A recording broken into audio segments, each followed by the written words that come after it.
Hey everybody, welcome to the next video.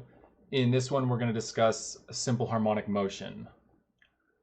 Okay, so let me begin by showing you an animation. I kind of want you to keep this fixed in your mind as we move through this discussion. I looked around a bit and I think this is one of the better ones I was able to find.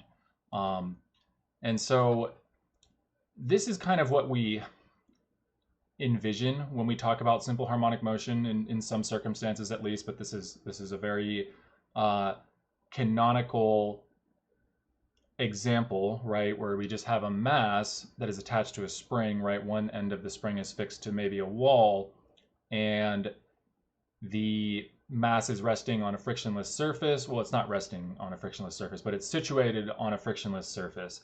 And we pull the spring back, right, or compress it. It doesn't matter. You could either compress it or extend it. And the sort of motion that's going to ensue is going to look something like this.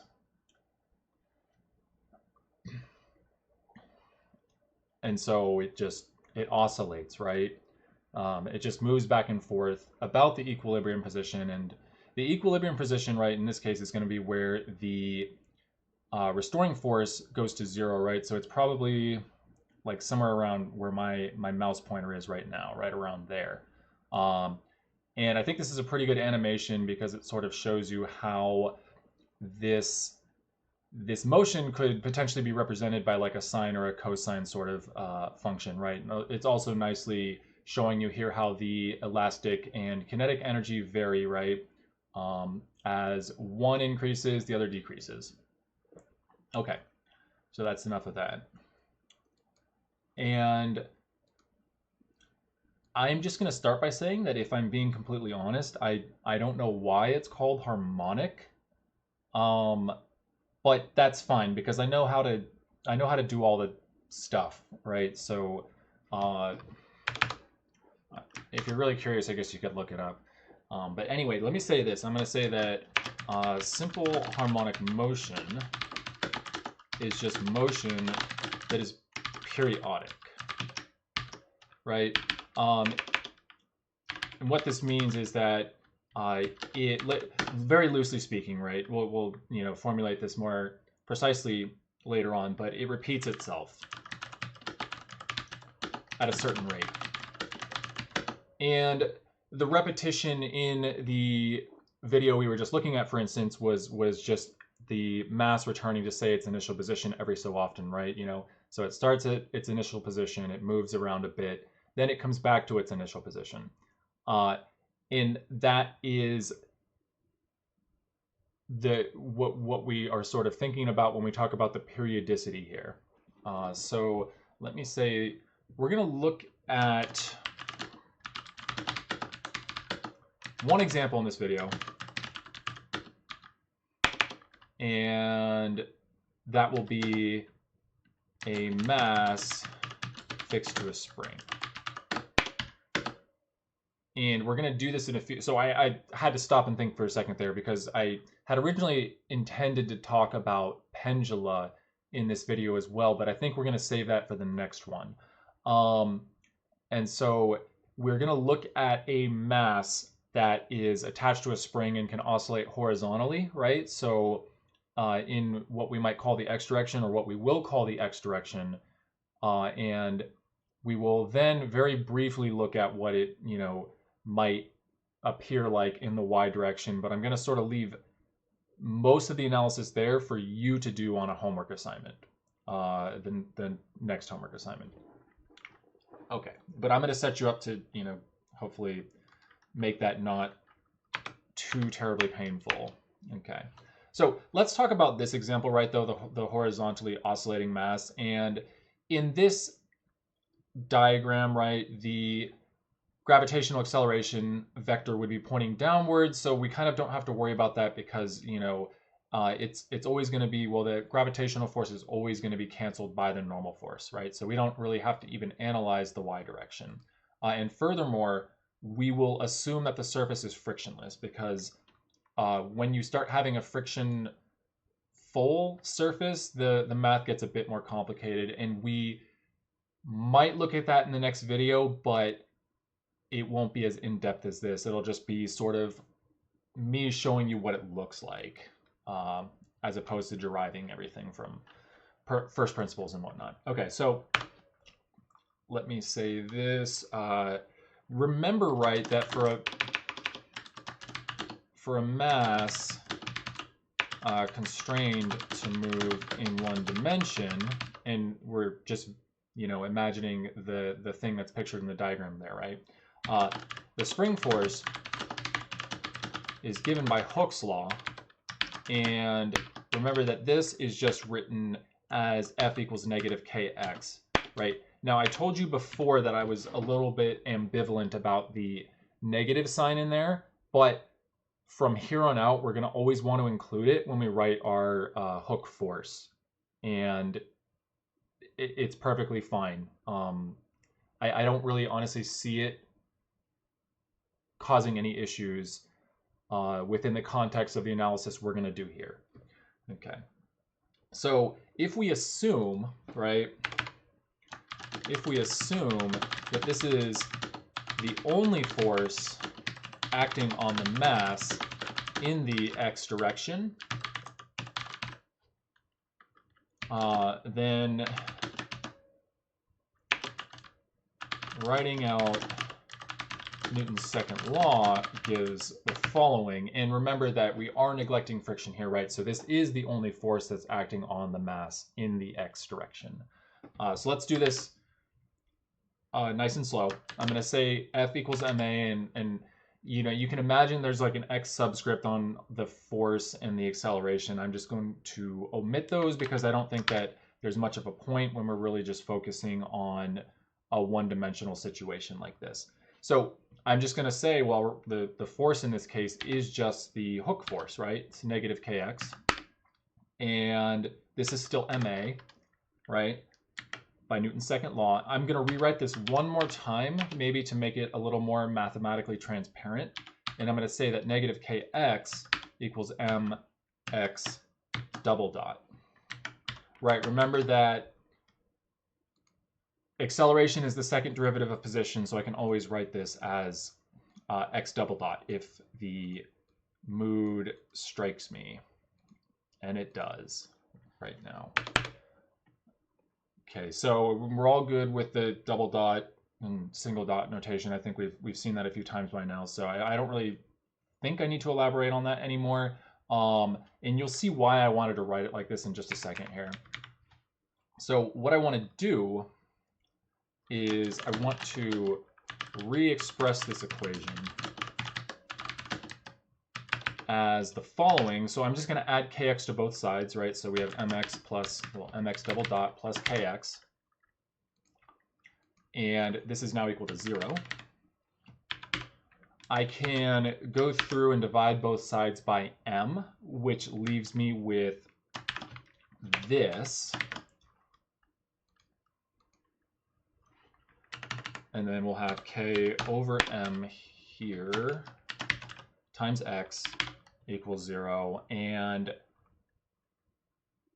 that's it for now. So basically what we're doing is maybe some of you recognize that this is a differential equation, right? We've sort of talked about differential equations before in this class and how we would like to avoid them, right? But there's kind of no avoiding this one, unfortunately. I shouldn't say unfortunately, but there's no avoiding it. So let me do one more thing here before we come up with a solution. So I'm going to say, for convenience, let's define, and we're going to use omega. There's a good reason for this, to be the square root of the spring constant over the mass, right? So what this means is that if I square both sides here, say now we see that omega squared is just k over m. And then I can rewrite this one more time, and what we will have is x double dot plus omega squared x equals 0. Okay, now for you math types out there, right, this is what we would call a second order linear differential equation. And we say it's second order because it involves a second derivative. Remember, this is the second derivative of x with respect to time. And we say it's linear because none of the derivatives are being raised to any powers, right? They're not squared or cubed or anything like that. And so when we say linear, we're not referring to like any of the coefficients right here because this is a coefficient. It's obviously squared. But for instance, we don't have x squared here, and we don't have x double dot squared here, right? And this is not terribly important, so I'm not even sure why I'm stressing it so much, but there you go.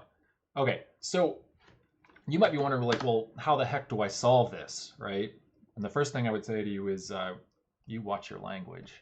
No, in all seriousness, you know, that's a great question, right? Something, you know, I would hope that people are asking, and that's more a discussion for a math class, like a differential equations class, right? I'm just going to tell you what the solution is. Let me say that the solution can be expressed in a variety of ways, but let us express it as this. We're going to write x of t, right? Because remember, x is a function of time. I hadn't been writing that here, but the fact that I use the dots, right, I think is hopefully a clear indicator that there is time dependence in this equation, and x is what depends on the time, right? The horizontal position. And anyway, the solution is a cosine, and we'll write omega t plus delta, okay? And as I said, there are many different ways to write this solution, but this is the way we're going to go with here. If you want to see other ways of writing it, you could put this differential equation into Wolfram alpha, for instance, and it would probably give you a few different forms of the solution. But this is the one we want to use. Okay, so I'm going to say then because, right, and this is how you would go about checking this. You would just take the second derivative of this, right, and plug that into the equation here, along with our choice of the function itself for x of t, and see that it satisfies the equation that we've written, right? And so let me just copy and paste this from the other document here because I don't want to spend too much time on this. But the first derivative, right, of x is going to be negative a omega sine of the stuff, right? Then you take the second derivative and you find that it's negative a omega squared times the cosine of omega t plus v. And hopefully you can see, right, that if we substitute this in for x double dot and this in for x, we get 0 when we add them together. And so I'm going to say because of the reasons we see that this choice satisfies the differential equation. Thus, the position for an object moving in one dimension, subject to a spring force, I don't know why I capitalized that, can be expressed. And we already have this, right? This is a result that we checked and we know it's good. And the nice thing about this is now we can remember that velocity is the first derivative of position, right? And acceleration is the second derivative of position, both with respect to time. So we can just look at what we obtained for the first derivative of this, right? Now that we know that this is a good choice and it satisfies our differential equation. And we can just say, well, now I know that the velocity of this mass as a function of time is just negative a omega sine omega t plus, I wrote delta, and okay, so I apologize here. Let me just pick phi, right? So everywhere I wrote delta, you're supposed to see a phi. So I am currently doing a good amount of reading for research, talking about electromagnetic waves, and for whatever reason, the convention of the author of the textbook I've been reading is to use a delta instead of a phi, right? So I'm going to try to avoid doing that, but if I ever write delta, it's phi, okay? It just means the same thing. So I think I caught myself though, so we're good. So negative a omega sine omega t plus, okay, phi, cool. And then finally, we have that the acceleration is negative a omega squared cosine omega t plus phi, not delta. Okay, so these are our equations of motion for simple harmonic motion in one dimension, right? Let me just highlight these because these are important. These are what you're going to want to remember. You're actually going to want to be sure that you remember this too, though, because this will pop up from time to time, I think. And so this is a good thing to have, and maybe even memorized, but definitely in your notes somewhere. Okay, so what I want to talk about is the dimensions here, and I want to remind you that sine of anything, right, and cosine of anything must be dimensionless. And so we see that, and you might be thinking I'm going to say what the dimensions of x are. I don't think I need to do that. What I'm more interested in is what the dimensions of a are, right? Because we want to sort of physically interpret this mathematical equation we came up with. And so I'm going to say that the dimensions of a must equal the dimensions of x as a function of time.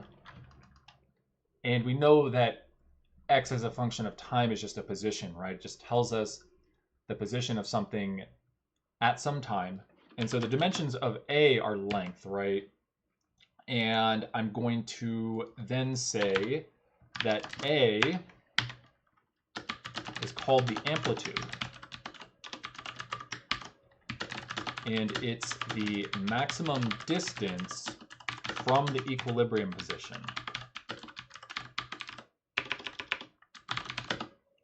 At which the object can be found.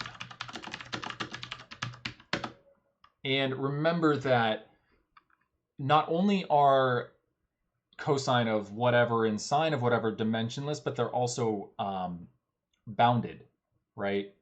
I think we talked about this in like the very first video, but they can only assume values between -1 and 1, right? So that's an important thing to remember here as well. And so we see that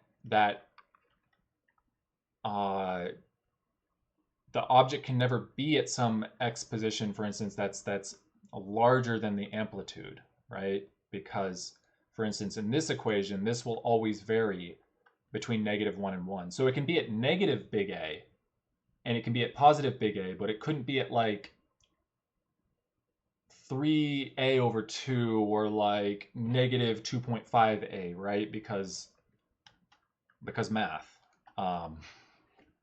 So it's an important thing to keep in mind too. It's like, you can check your results in certain problems and make sure that you're not saying that, like, the position of a mass oscillating in one dimension with amplitude of like 1 meter is at 2.5 meters. You can't say that, right?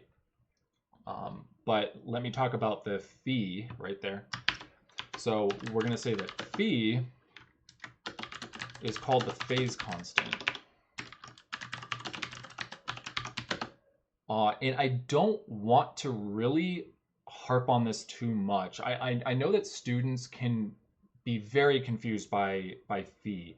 I mean, I know when I first saw this stuff, I was confused by phi, by the phase constant here. But if I just tell you, right, that this is just a mathematical necessity to ensure that we can always describe the 1D motion of a simple harmonic oscillator with the cosine function. Hopefully that's enough, right? And we'll see kind of how it works with some examples, but the idea is that I don't worry so much about the physical meaning of this, but just, accept that it's part of the math, and it will allow us to always write this equation for, well, I should say an equation that looks like this, right, for a mass that's oscillating in one dimension. And that's really all you need to know about it, okay? I mean, you might also want to be concerned with the units and the dimensions. So this should be dimensionless, and it should have units of radians, right?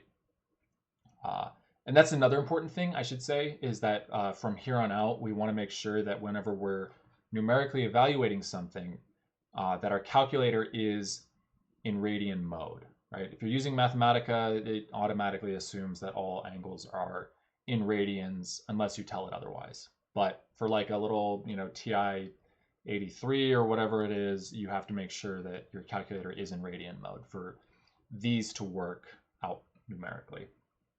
Okay. Anyway, there's that. That's cool. Let's look at an example then. So we're going to say a mass is connected to a spring with a spring constant K equals 100 newtons per meter and is constrained to move in one dimension. We'll take it to be the x direction. If its x position at, and what we're saying here, right, when we write this is that x at time equals 0 is a, the amplitude, which is 1 meter, and v at t equals 0. From here on out, I won't write the t equals. I'll probably just put a 0, but I want to stress that that's what this means, right? Notationally, x of 0 is the same thing as x of t equals 0, right? And similar things for velocity and acceleration. So let's start, or I don't know if I read this, but what we want to do is we want to solve for the acceleration at this time, right? And we're going to do this in two ways, actually. I'm going to just say that applying Newton's second law, we already know that the acceleration should be, and it would just be negative k big A over m, right? And we could see this from, let's see, where did we write it? From this equation here, right? We just take x is big A, and we're good to go. That's the result we obtain. But let's also show it with these new equations that we've come up with for the position, velocity, and acceleration of a mass oscillating in one dimension. And we should find the same thing, of course, right? So what I want to say is, let's show this another way. Using the ideas of simple harmonic motion. So what we do is we just plug these values in and kind of see what happens, right? So let's focus on the position equation first, right? And we have that x of 0 equals A, right? Well, remember that x of t in general is A cosine of omega t plus phi, right? So we just plug t equals 0 into that equation. So we get A cosine, and then we have omega, and I'm just going to put times 0 here, right? Because we're talking about t equals 0. And then we have to add to this the phi.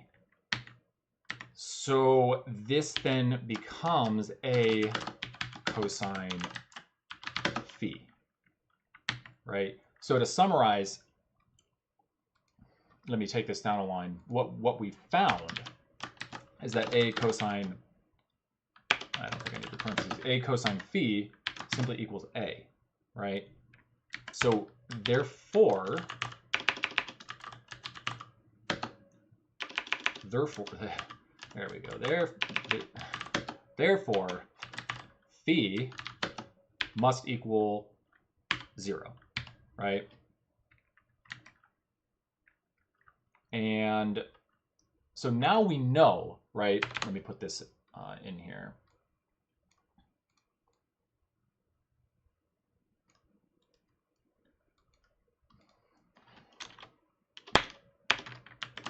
So now we know that x of t, for instance, in general, right, is just a cosine omega t, right? And furthermore, we know that v of t should equal negative a omega sine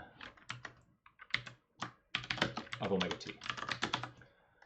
Because basically we've just shown that for this particular example, the phase constant is 0, right? Now it won't always be 0, but in this one it is.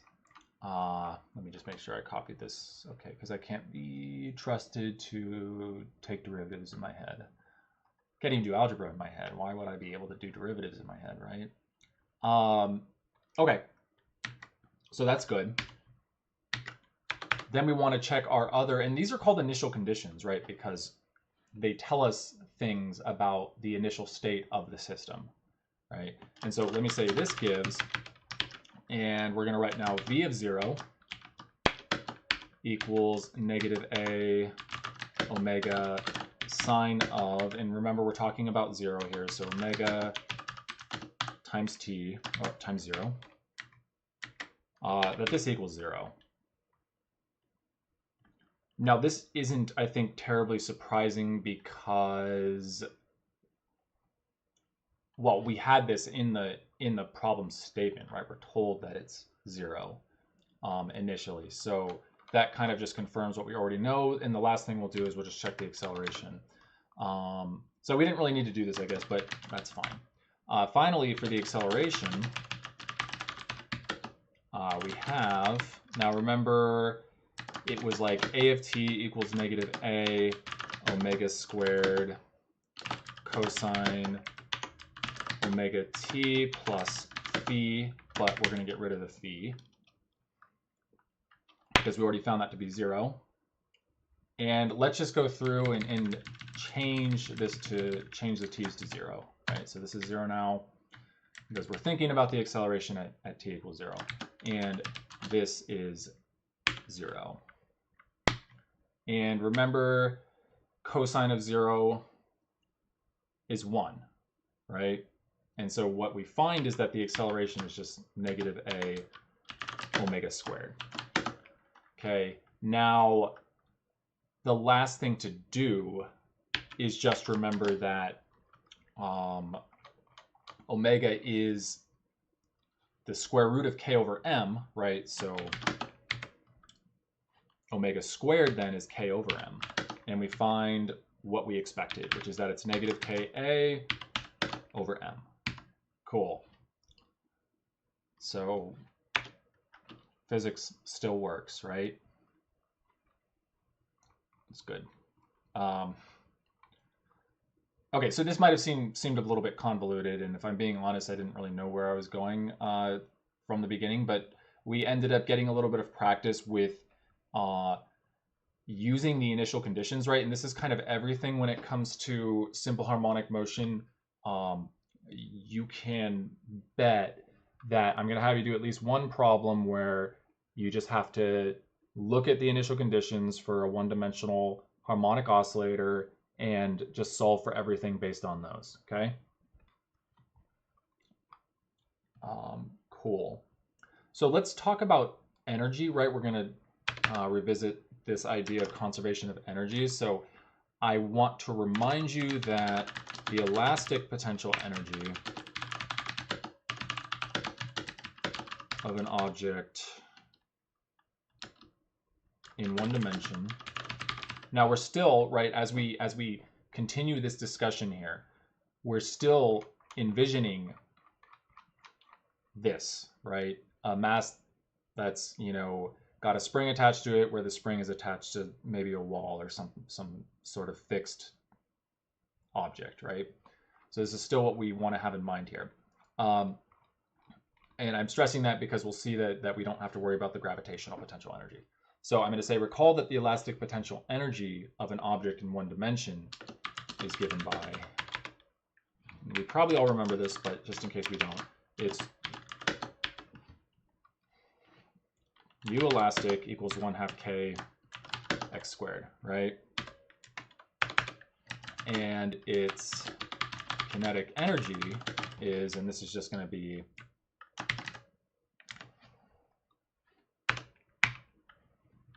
k equals 1/2 mv squared, but I do want to write this another way. I want to write 1/2 m, and then I want to write x dot squared instead.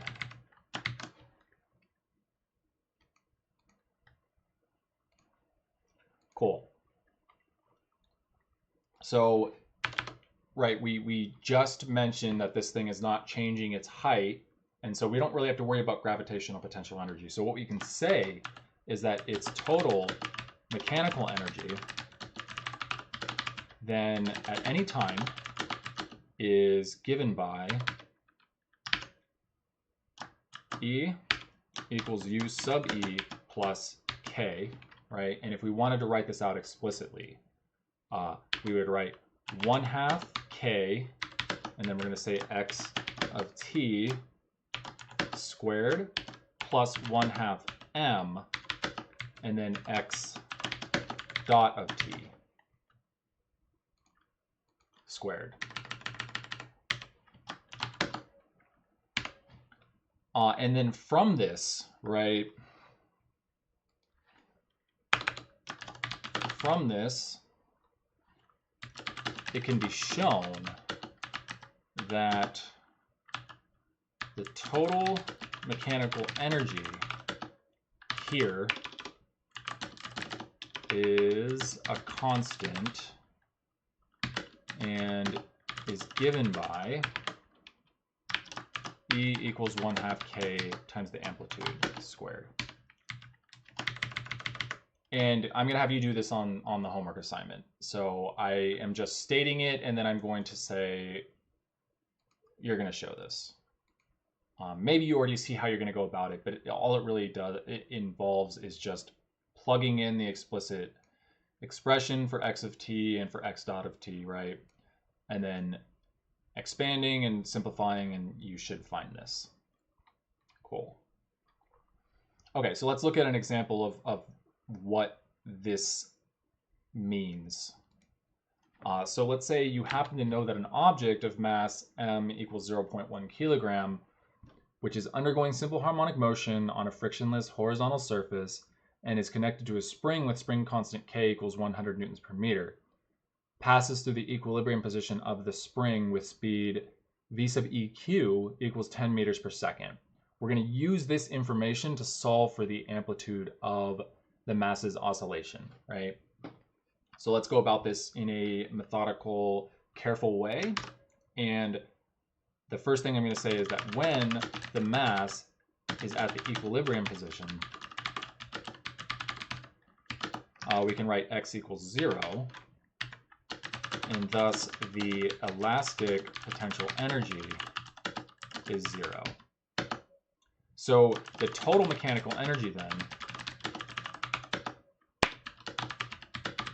is, and we can write, let me call this maybe like E sub EQ. And this is going to be 1/2 mv sub EQ squared.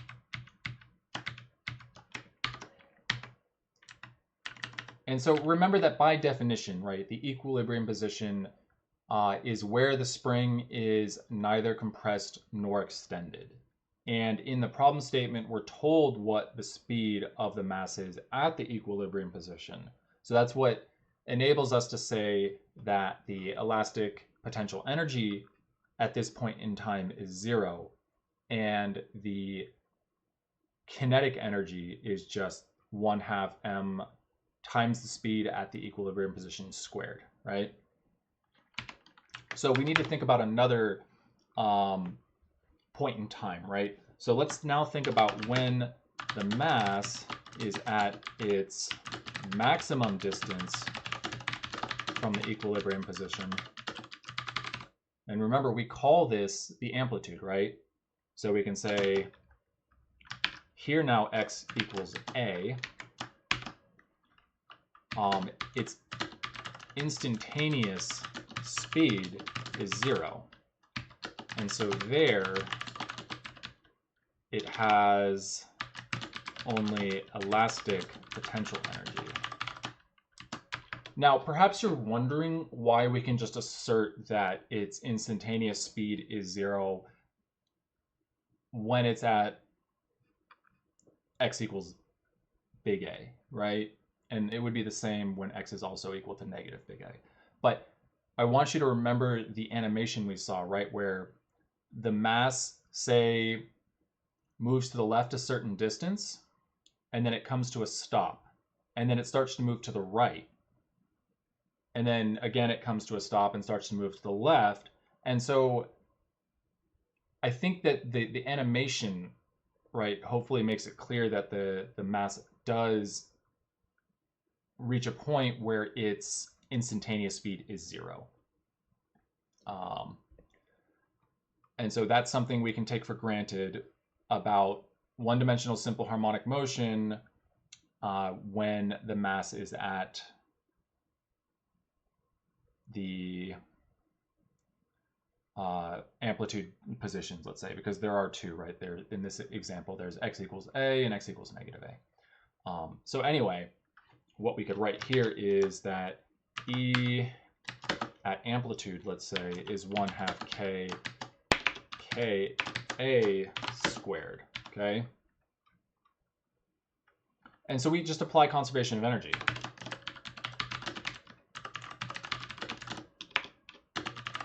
And remember, we can do this because there's no friction, right? There's nothing taking energy out of the system. I am not sure yet how deep we'll go into damped oscillations, right? That's when there is a frictional force, let's say. But for the time being, we don't have to worry about that. So I'm going to say applying conservation of energy, we find, and we just say, well, okay, E sub EQ has to equal E sub A. And then we just substitute in what these things are, right? So I'm going to just copy and paste this. So we have that 1/2 m V sub EQ squared equals 1/2 k big A squared. And then we would go through and solve this for A. And we find that this equals square root of m V sub EQ squared over k. And, you know, blah, blah, blah, where you plug in the numbers, you get some number, you know, yay. And this is going to end up being, if we simplify it, right, we can pull out the V sub EQ squared, right, because it's under the square root. So it just works out to be essentially V sub EQ to the first, right? So just because it's squared and it's under a square root, we can pull it out. Okay, so there's that. And so this is what we would use to get a numerical value for the amplitude. What I want to point out is that this isn't something we were asked to do here, but I'm going to say that notice that the information given here also allows us to solve for the angular frequency as, and we're going to say omega, remember it's defined to be the square root of k over m. And this tells us we just take the reciprocal of both sides, right? And this tells us then that 1 over omega equals the square root of m over k. And so this is something that is important to remember, right? That you can go back and forth between the angular frequency and the spring constant with this relation. You'll almost certainly see this again. Okay. So let's look at some of the useful, we'll summarize some of the useful results here, right? I want to say it can be shown that in simple harmonic motion, the time for one complete cycle, remember this is called the period, is given by, I'm going to say t equals, well, big T, right? I suppose I should be careful with the A's and the T's because we want to make sure that we're being precise with what we're talking about here. But let's say that the period, right, I think last time we discussed this, we did denote it with a capital T, and this is 2 pi over omega. Okay, so you might be wondering, how do I show this, right? And I will give you a hint, and I would suggest that you work this out just to make sure that you get the same result, right? So I'm going to say, let's imagine that our mass starts its simple harmonic motion at x equals a at time t equals 0. Then demand that at some later time, t equals big T, its position is again x equals a. And remember that this is the idea of the period, right? It's like, when does the object come back to the position it was at originally? Like, what is the amount of time that that takes? And so here we think about, say, the mass. Let me just maybe make a quick sketch here because I want to make sure that this is clear. Although it is sort of directly analogous to the circular motion case that I think we discussed before, right? So let's say that, like, our mass, no, I don't want to write in red.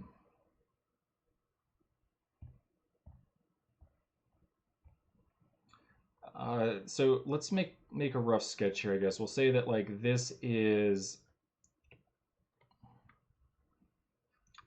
the line along which the mass moves. Here we have negative a, here we have a, and I should maybe even write x equals negative a, x equals a. And then here we have x equals 0, right? So when we talk about the period, we're saying, well, like, what is the amount of time it takes for the mass to do this, right? To start at one end, go to the other end, and then come back to where it was. But it doesn't have to be from, you know, a position of amplitude back to the same position of amplitude. It could be, you know, like, say, the midpoint between the equilibrium position and the point of amplitude, right? But this is usually what we think about because I think it's the clearest when you imagine it this way. So this is what we're talking about. Hopefully this is clear to everybody. I'm gonna flip on my fan here because it's still really hot. And let's get back to what we were saying. I'm gonna clear this. Okay. And what were we saying? Okay, so we just want to summarize the words mathematically, essentially. So this is saying, right, mathematically, that x of 0 equals a, and also that x of big T equals a. Now, if you try this with our general equation for the x position as a function of time, you should arrive at this result, right? And, you know, don't say, well, it's at a, when is it at a again? And that's also at time t equals 0, because that, I mean, that's true, right? But that's not the point of this. We want to see what happens, right, when some non-zero amount of time has gone by, okay? So just a little pitfall that is easy to, I guess, fall into. if you're really focusing on the math and not reminding yourself of what's happening here physically, right? So give this a try. Hopefully you can make it work. If you can't, I'm more than happy to work this out during the weekly meeting or office hours, or give you more details in an email or something like that. Anyway. Okay, so the linear frequency, right? Let's talk about this.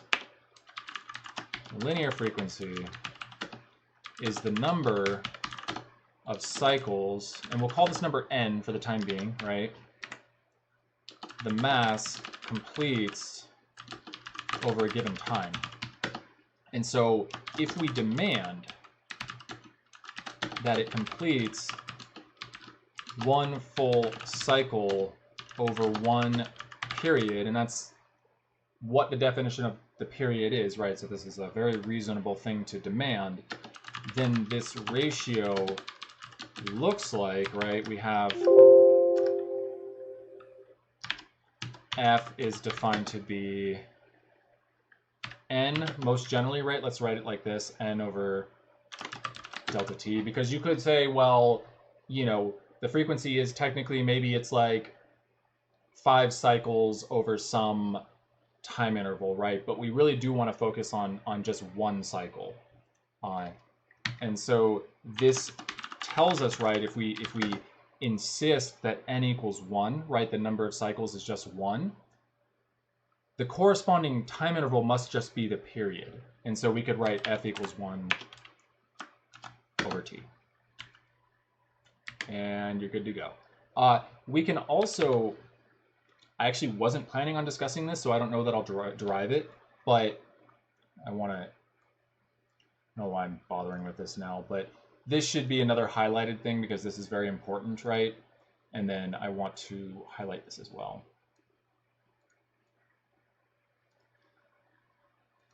And then, as I was saying, I wasn't planning on discussing this, so I'm not going to derive it, but we can also go back and forth between the linear frequency, or maybe I will derive it because I don't think it's that bad, in the angular frequency via this relationship here where omega equals 2 pi f.